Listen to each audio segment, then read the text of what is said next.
ആമിക്കൂസ് ഡ്രീംസിൻ്റെ പുതിയൊരു വീഡിയോയിലേക്ക് എല്ലാവർക്കും സ്വാഗതം. അപ്പോൾ ഞാനിന്ന് പറയാൻ പോകുന്നതേ, ഞാൻ ഈ മിക്കുവിനെ ഞങ്ങൾ ചെറുപ്പത്തിൽ കൊണ്ടുവന്നപ്പോൾ ഞങ്ങളെ വീടും ചുറ്റുപാടൊന്നും ഒരു പണിയും കഴിയാതെ നിൽക്കുന്ന ഒരു വീടായിരുന്നു മിക്കു വന്ന സമയത്ത്. ആ സമയത്ത് മിക്കു ഞങ്ങളിങ്ങനെ എംസാൻഡ് കൊണ്ടുവന്നിട്ടായിരുന്നു, തേപ്പിന് വേണ്ടി ഇറക്കുന്ന എംസാൻഡ് ഉണ്ടല്ലോ അത്. എന്നിട്ട് അലർജിയായി.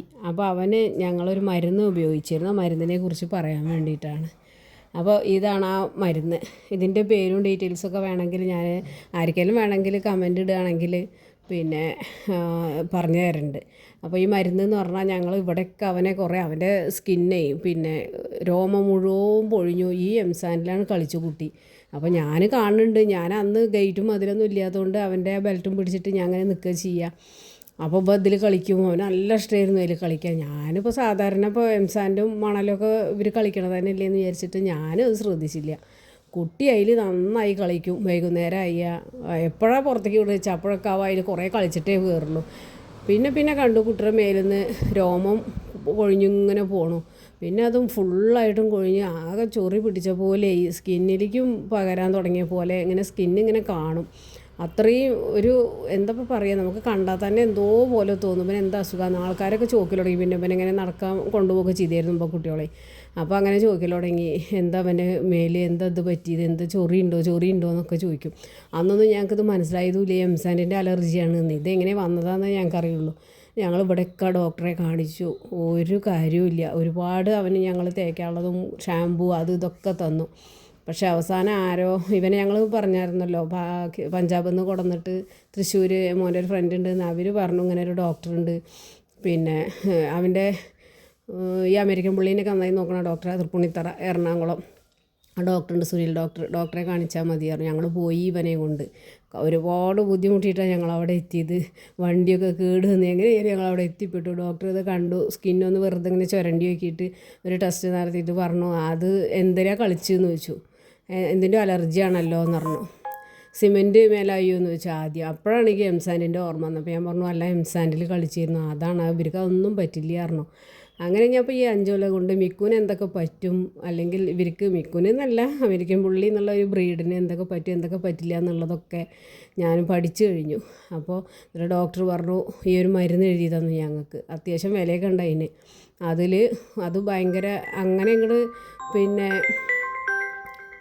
ഉപയോഗിക്കാനൊന്നും പറ്റില്ല, വായലാവാൻ പറ്റില്ല, കണ്ണിലൊന്നും ആവാൻ പറ്റില്ല. അത് ഇങ്ങനെ ഒഴിക്കാനൊന്നും പറ്റില്ല, ഒരു തുള്ളി ഒഴിക്കാൻ പറ്റുള്ളൂ. എന്നിട്ട് വെള്ളം ഒഴിച്ചിട്ട് അത് ഇങ്ങനെ അർപ്പിച്ചെടുക്കണം. അത്രയും തോനെ വെള്ളത്തിൽ ഒരു തുള്ളി 2 ഡ്രോപ്സൊക്കെ ഒഴിച്ചിട്ട് ഒരു മേലെ ഒഴിച്ചു കൊടുക്കുക.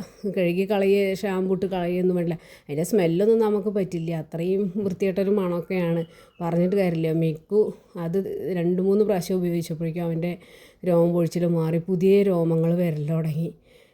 അത്രയും നല്ല മരുന്ന്. ഇപ്പോൾ ഇതിപ്പോൾ നമുക്ക് ഓൺലൈനിലൊക്കെ കിട്ടും. അതിൻ്റെ പേരൊക്കെ അടിച്ചു കൊടുത്താൽ കിട്ടും നമുക്ക്. അങ്ങനെ വരുത്തി ഞങ്ങൾ ഡോക്ടറോട് ചോദിച്ചപ്പോൾ അങ്ങനെ വരുത്തിയാൽ മതി എന്ന് പറഞ്ഞിട്ട് അങ്ങനെ അന്ന് വാങ്ങിയിട്ട് പോന്നു. അത് മെഡിക്കൽ സ്റ്റോറിലൊന്നും അങ്ങനെ കിട്ടില്ല. അങ്ങനെ ഓൺലൈനിൽ വരുത്തിയിട്ട് തന്നെയാണ് ഉപയോഗിച്ചത്. എല്ലാത്തിനൊന്നും പറ്റില്ല. അപ്പോൾ അതേപോലെ അലർജിക്ക് രോമം കൊഴിയാണെങ്കിൽ എന്തിൻ്റെങ്കിലും അലർജി പറ്റിയിട്ട് കൊഴിയാണെങ്കിൽ ഇത് തേച്ചാൽ മതി. അപ്പം നിൽക്കും. അത് സ്കിന്നിൻ്റെ പുറത്തുള്ളതാണെങ്കിൽ നമ്മൾ വയറിൻ്റെ ഉള്ളിലുള്ള പ്രശ്നമാണെങ്കിൽ നമ്മളത് തേച്ചിട്ട് കാര്യം ഉണ്ടാവില്ല. ഇവനിങ്ങനെ എംസാൻഡിലും ഇതിലും കളിച്ചിട്ട് വന്നതാണ്. അല്ലാണ്ട് നമ്മളിപ്പോൾ ഭക്ഷണം കഴിച്ചിട്ടുള്ള അലർജിക്ക് അവർക്ക് സ്കിൻ ഇത് പോകും തോന്നുന്നുണ്ട്. അപ്പോൾ അത് പറ്റില്ല. ഇത് ഈ പുറത്ത് എന്തെങ്കിലും ആയുണ്ടല്ലോ ഇവർക്ക് സിമെൻറ്റോ അങ്ങനെയുള്ള എന്തെങ്കിലുമൊക്കെ ആയിണ്ടെച്ചാലുള്ള ഇതിന് ഒരു സൊല്യൂഷനാണത്. നല്ലൊരു മരുന്നാണത്. അതിപ്പോഴും ഞങ്ങൾ സ്റ്റോക്ക് ചെയ്യും ഇവിടെ. കാരണം എന്താണെന്നറിയോ, ഈ മഴക്കാലത്ത് ഇത് കൂടെ നടക്കുമ്പോൾ ഈ കാലിൻ്റെ ഇടയൊക്കെ ഇങ്ങനെ റോസ് കളറുണ്ടാവും. അപ്പോൾ ഞാൻ ഒരു തുള്ളി അത്രയും കുറഞ്ഞ അളവിൽ ഇതൊഴിക്കും വെള്ളത്തിൽ. എന്നിട്ട് കാലൊക്കെ ഒന്ന് രാത്രി ചൊറിയാതിരിക്കാൻ വേണ്ടിയിട്ടേ അങ്ങനെ കഴുകി കൊടുത്തിട്ട് ഉള്ളിലേക്ക് കയറ്റാറുണ്ട്. അത് ഞാൻ തുടച്ചു കൊടുക്കുകയും ചെയ്യും, എന്നിട്ടാണ് കയറ്റുക. അപ്പം ഈ മരുന്നിനെ കുറിച്ച് പറയാൻ വേണ്ടിയിട്ടായിരുന്നു ഒന്ന് ഞാൻ ഇത് കണ്ടപ്പോഴേ. ഏതെങ്കിലുമൊക്കെ വീട്ടിൽ പെറ്റ്സിന് എന്തെങ്കിലും ഇങ്ങനെ രോമം കൊഴിച്ചിലോ എന്തെങ്കിലും അലർജിയൊക്കെ ഉണ്ടെങ്കിൽ ഇത് ഉപയോഗിക്കണമെങ്കിൽ ഞങ്ങൾ ഒരുപാട് ഓയിൽമെൻറ്റും മരുന്നൊക്കെ ഉപയോഗിച്ച് നോക്കിയിട്ടുണ്ട്. അതുകൊണ്ടൊന്നും ഞങ്ങൾക്ക് മാറ്റം കിട്ടിയിട്ടില്ല. ഈ ഒരു മരുന്നുകൊണ്ടാണ് ഞങ്ങൾക്ക് മാറ്റം കിട്ടിയത്. ആമിക്കിപ്പോൾ ഇന്നാളുണ്ടായല്ലോ അങ്ങനെ ഒരു സോപ്പും പൊടിയായിട്ടേ ഒരു പൊളം വരുന്ന ഒരു സാധനം ഉണ്ടല്ലോ, ഇങ്ങനെ വീശിയിട്ടുണ്ട് വെച്ചാൽ ഇങ്ങനെ ബബിൾസ് വരുന്നത്. അതവളെ മേലായിട്ട് രോമം കൊഴിഞ്ഞ്. എന്നിട്ട് ഞങ്ങളിത് തേക്ക് തന്നെ ചെയ്തത്. അത് മാറിയവളുടെ അപ്പോൾ സ്കിന്നിൻ്റെ മുകളിലേക്ക് പറ്റിയ ഇതിനൊക്കെയാണെങ്കിൽ പറ്റും. അപ്പോൾ വീഡിയോ ഇഷ്ടപ്പെടുകയാണെങ്കിൽ ഷെയർ ചെയ്യാനും ലൈക്ക് ചെയ്യാനും സബ്സ്ക്രൈബ് ചെയ്യാനൊന്നും മറക്കരുതേ. ഇതേപോലെ ഇവർക്ക് വേണ്ട മരുന്നോ ടിപ്സൊക്കെ ആയിട്ട് ഞങ്ങൾ അടുത്ത വീഡിയോയിലേക്ക് വരാം.